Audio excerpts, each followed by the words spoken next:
and I will never forget Dynamite.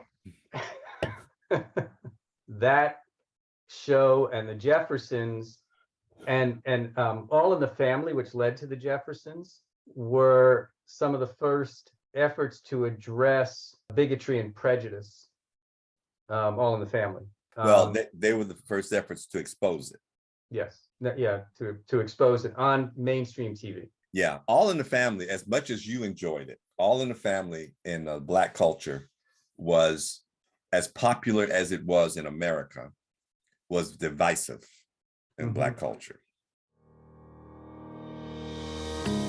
Welcome to Peter and Phil's Courageous Conversations, a podcast addressing race relations and social issues in hopes that you'll be inspired to do the same. Now, let's begin our conversation with your hosts, Dr. Peter Weinstein and Dr. Philip Nelson.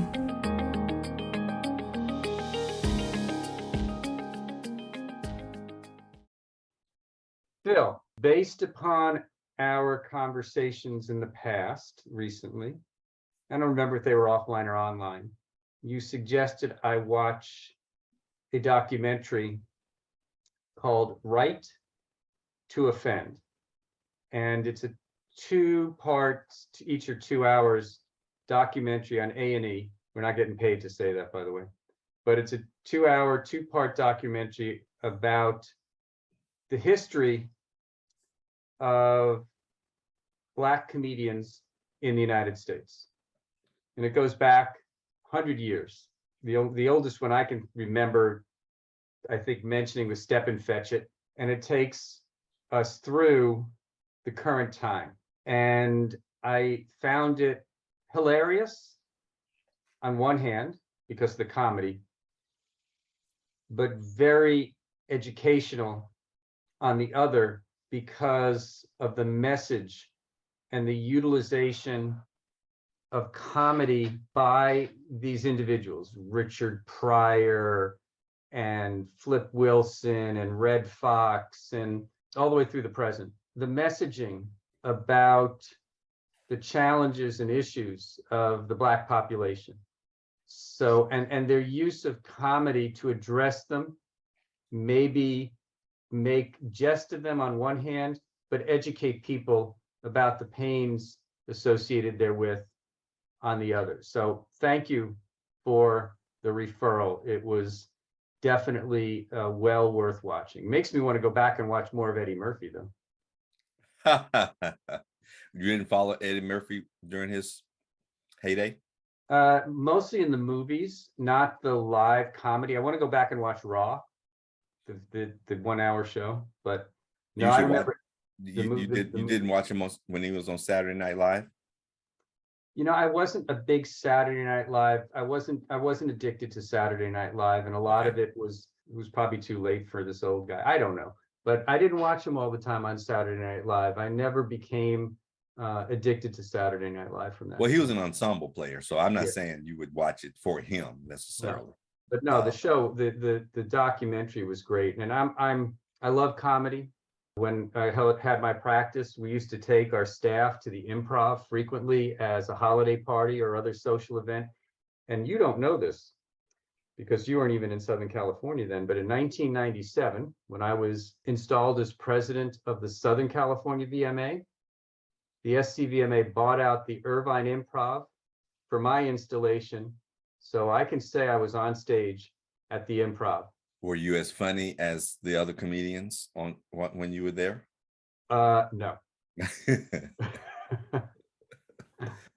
Yeah, I think I would have loved to have seen your skit. No, so I'm glad you enjoyed it. But as you know, it was more than about everybody loves comedy, but one man's comedy might be another man's insult. And that's exactly what this film tried to navigate through, how the use of humor introduced America to understand or even become aware of some of the social justice issues and the role that these comedians played in that. Dick Gregory was a prominent persona in African-American comedy, and the producers did a very good job chronicling the development of an expression of those social justice issues through comedic means, as well as chronicling the personal sacrifices some of these comedians had to make in order to live the duality of their lives. Think about this. If Dick Gregory had approached his business of comedy the way politicians approach their business of being reelected, then there would have been a few things he wouldn't have said ever. Or there would have been some marches he would not have participated in.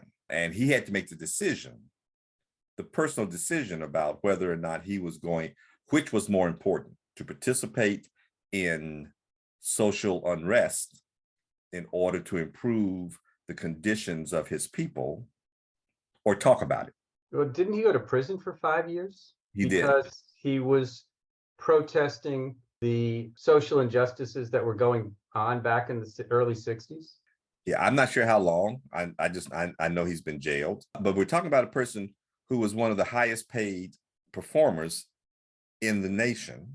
Black or white performers. Black or white. And aside from the fact that some of the demonstrations he participated in meant that he wasn't on the stage because he was in Mississippi, right, which is a personal investment, a financial investment. But then you don't think his album sold well in Mississippi, do you? Once it became known that he was a Northern agitator. I also found it interesting the way they had to skirt around Bill Cosby.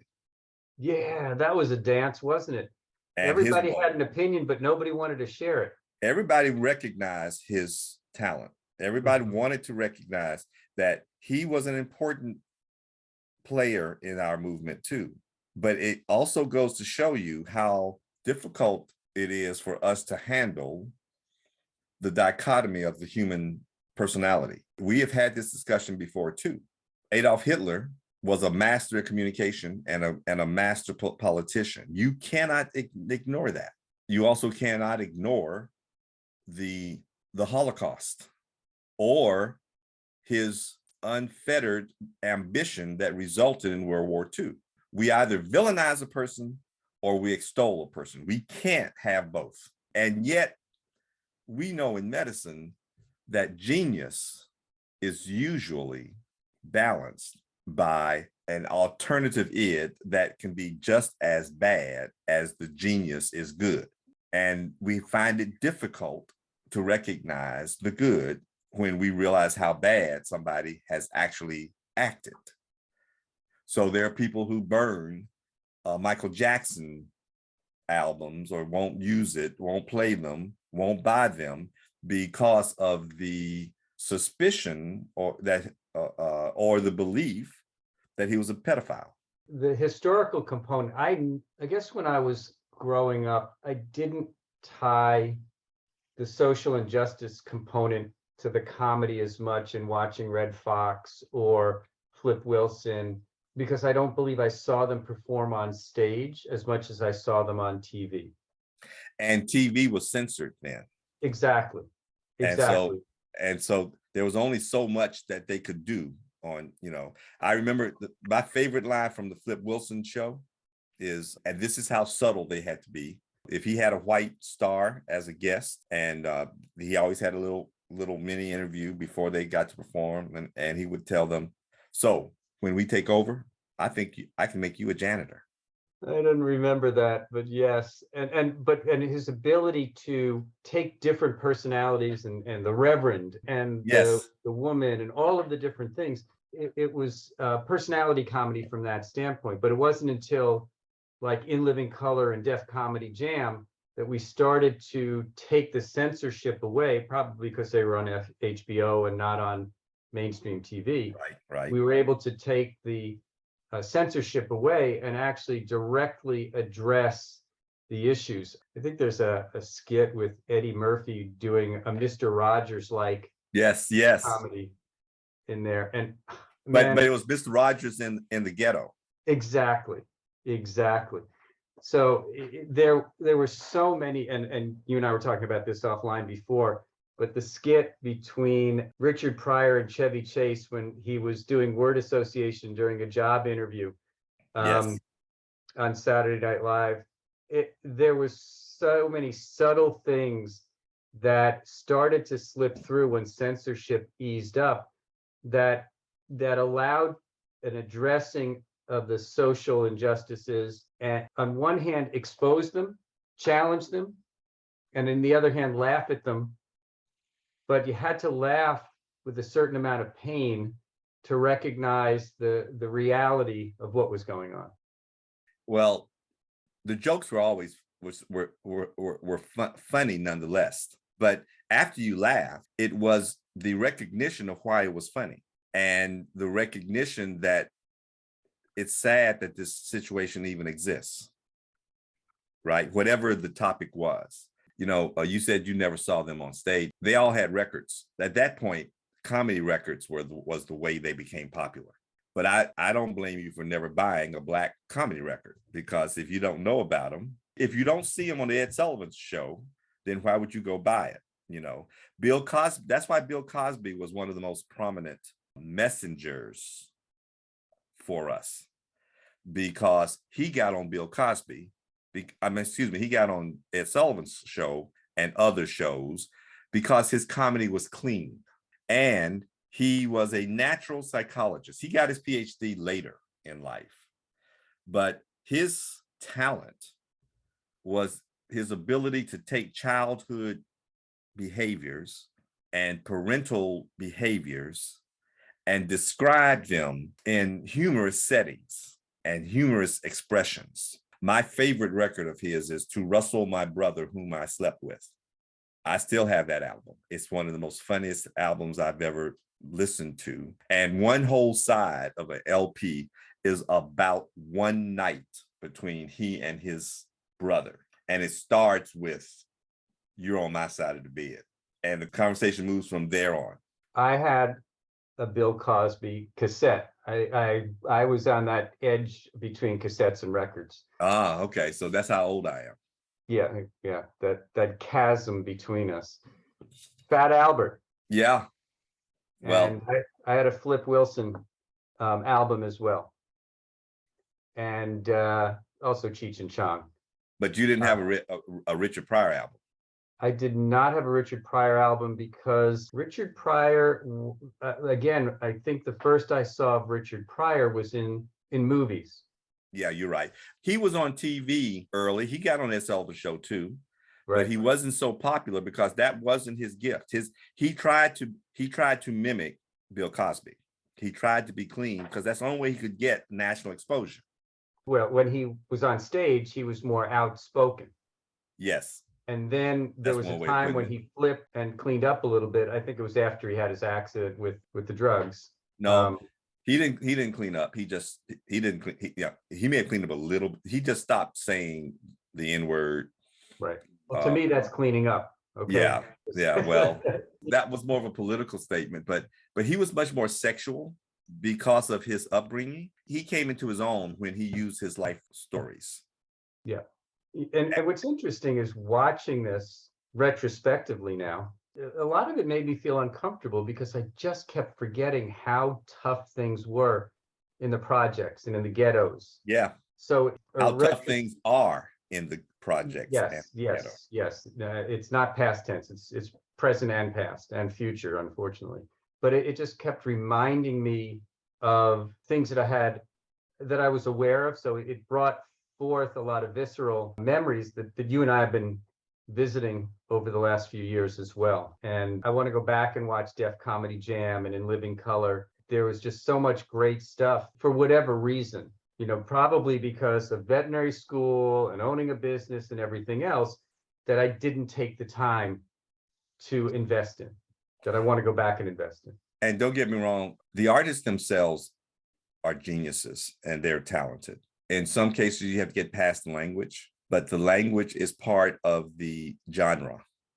The language is part of what they grew up with. And sometimes it's difficult to excise parts of their careers when they are mimicking others as opposed to truly representing their lives in a comedic format. I was listening to a current comedian recently. I can compare a Black and a white comedian that are current, and they're either on Netflix or HBO, I don't know which. And their comedy is good, but I don't relate generationally to their experiences. And because of that, it's not as good to me. And it says nothing about how good they are. I mean, the audience that they were talking to understood some of the nuances. You saw nods and claps and shout outs while they were saying, and I'm sitting there trying to figure out what was that.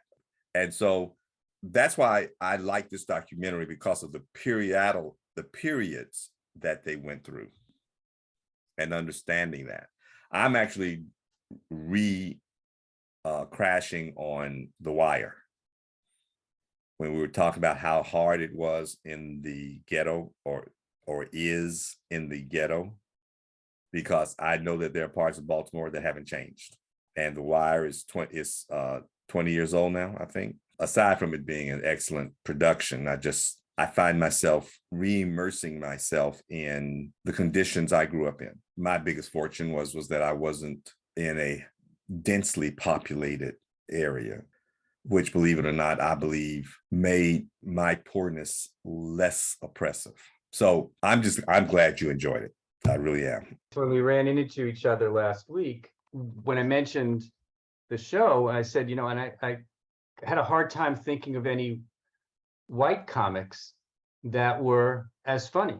Yeah. So I think I said Jerry Seinfeld, probably because I could relate to it as a New Yorker Jewish type thing. I never sat down and became buried in Seinfeld. Friends, I never became buried in Friends. I loved George Carlin. And by the way, language was never a problem with 4-letter words. My mom threw 4-letter words out like they were part of her 12-letter vocabulary. So I think the words that bothered, the language that bothered me most is the exuberant use of the N-word, but it had to be used to get the points across. And even some of the discussions you and I have had about it offline, of how the different meanings of the N-word are used by different Black people in terms of love and hate and everything else. It was just interesting to watch. Oh, I loved Robin Williams too. I think Robin Williams was just so off the wall. So George Carlin, Robin Williams, probably were some of the ones who I truly followed. That Eddie Murphy, Bill Cosby, Richard Pryor. I mean, it was just, the show was just so memorable. And Chris Rock, who I have never really spent time wrapping my arms around of the recent genre, I want to go back and watch now. I mean, I'm motivated to go back and see some of the YouTube or other videos that they've got up there, but I want to go back and watch Raw and Richard Pryor's 1-hour specials, and I want to go back and watch Def Comedy and everything else. So what I enjoy, I guess, by the way, there were plenty of good white comedians. The difference, however, is that the Black and white experiences were different, and many of the white comedians expressed an experience that was supposed to be Americana. And we haven't mentioned Hispanic comedians or Latino comedians or Jewish comedians, who also provided windows into their community through comedy. That is the purpose, for us to be exposed to those things that are actually common among this myth of division.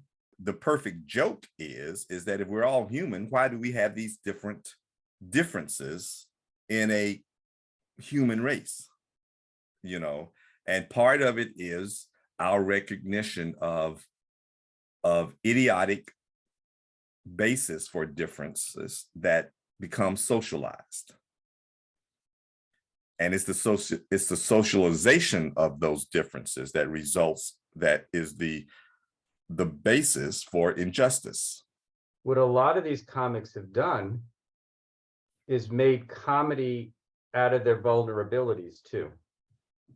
And they make comedy out of things that are just everyday that we laugh at, that we don't laugh at. They make funny and they make fun of just everyday life.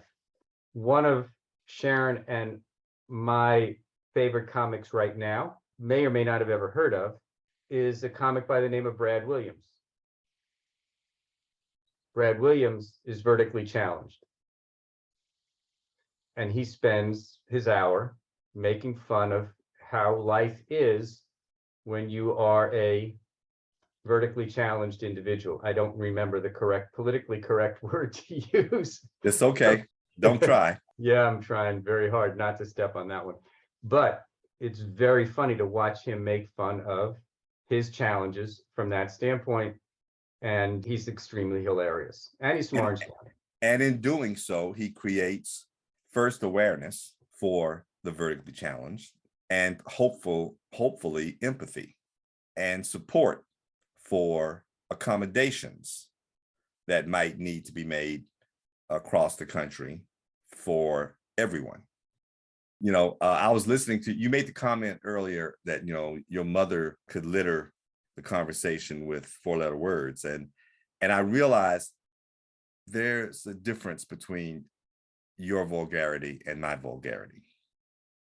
And most of it is, you know, Richard Pryor actually was a genius once he realized he needed to accept his life and talk about his life and the fact that he grew up in a whorehouse and that his matriarch owned the whorehouse. Most of the vulgarity that people find truly offensive is sexual. I doubt that your mother used that type of vulgarity. I don't think your mother used vulgar words to describe anatomic parts of the body. Her vulgarity was mostly in the adjectival format. Exactly, that's my point. And so there is a difference, a level of difference here in the type of vulgarity we're talking about. And Richard has a skit on that too. He talks about how white folk cuss and how black folk cuss. That's when I recognized that we aren't talking about the same thing. Even in vulgarity, there's clean and then there's filthy. And then there's just baseless. Well, there's like George Carlin's 7 words you can't use on television type stuff that, you know, have become commonplace, and not on television per se, but that I think once you start to expose, they become less vulgar when you start to use them more often.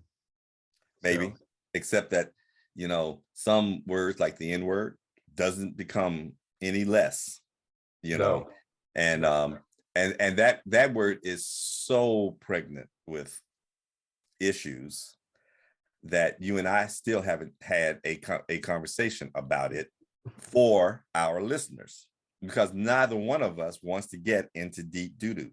yeah, and maybe we need to start our next season off with that one. That'll be a kickoff. Oh, wow. Yeah. Well, let's get our guests on first before we do that. Yeah, it was just a great show, and it was just really brought back memories. I read Lenny Bruce's biography and grew up watching Smothers Brothers and Ed Sullivan. I love the Smothers Brothers. Yeah. I really did. And most of their humor was either political or about being brothers. Yep. Mom loved you best. Yep.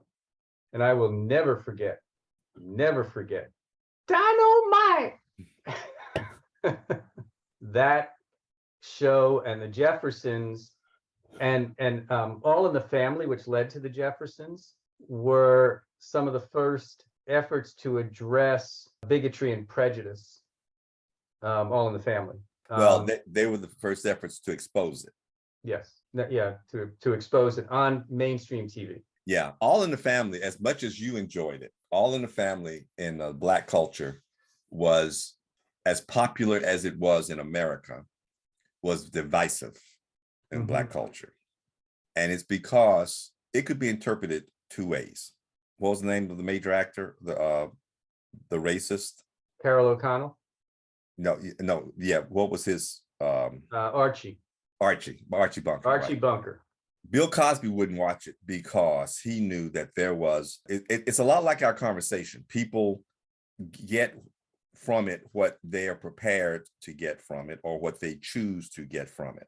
And to see Archie use the word coon or other disparaging words, or to express disparaging opinions about those people, was validation for some.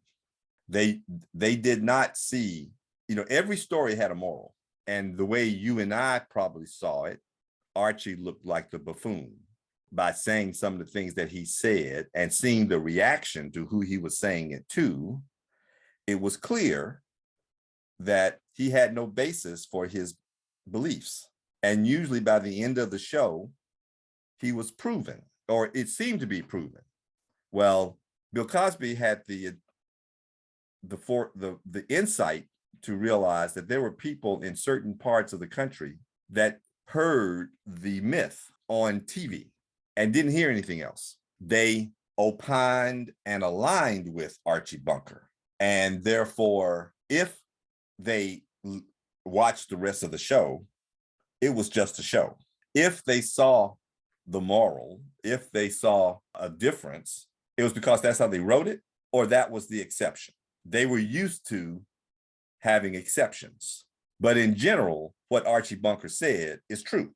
And so he wasn't sure. And there was a school of thought that said, I'm not sure that this show is going to achieve what you're trying to achieve. And I am more fearful that it may cause just the opposite.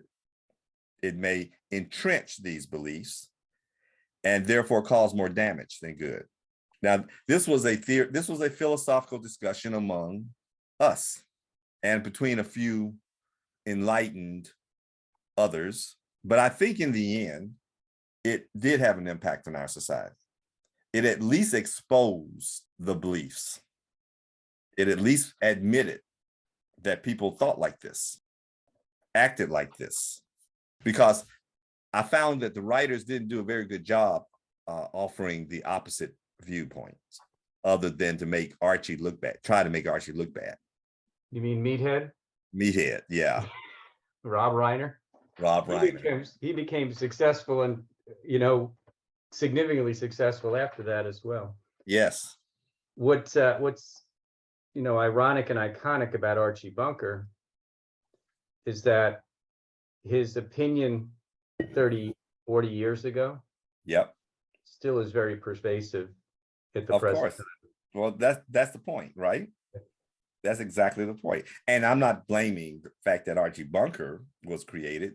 He was just using the same opinions that had been formed in Britain, mm-hmm. and came to America with our puritanical crowd. Well, two things we'll wrap up. Number one, I just pulled up a list of the 25 funniest stand-up comedians of all time. Uh-oh. Richard Pryor's number 2, Dave Chappelle is number 4, Eddie Murphy's number 5, Chris Rock is number 6, George Carlin number 1, Robin Williams number 3, Louis C.K., who I never really got into, Jerry Seinfeld 8, Steve Martin I forgot about, number 9, and then yeah, I forgot about him too. Yeah. Since we're having courageous conversations, I'm going to tell you something that you don't know. We've had a conversation about the fact that I have a sibling that we really don't talk about. Yes. That sibling grew up, got his undergraduate degree, and then was a perspiring stand-up comic in New York. Really? Yes. And has done some writing for some other comedians, sold some jokes and everything else. So I have a brother to whom I don't speak and who has been ostracized from the family that has tried to make a living as a comedian. Is he on that list? It's the top 25, actually it's the 25 funniest. So no, he is not on that list, at least not in my lifetime. I was just trying to see how good he was. That's all. I'm just Yeah, trying. no, he's not showing up in that list at all. So that's my disclosure for today. And thank you for engaging in the conversation. Again, it's the show is right to offend.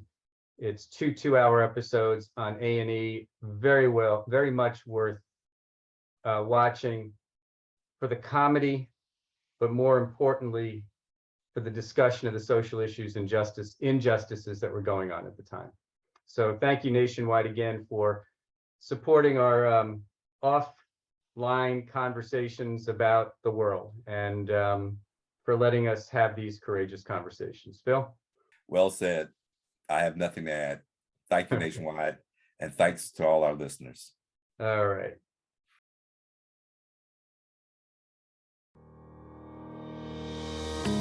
Thank you for joining us for another courageous conversation. Be sure to follow us and check back next week for more.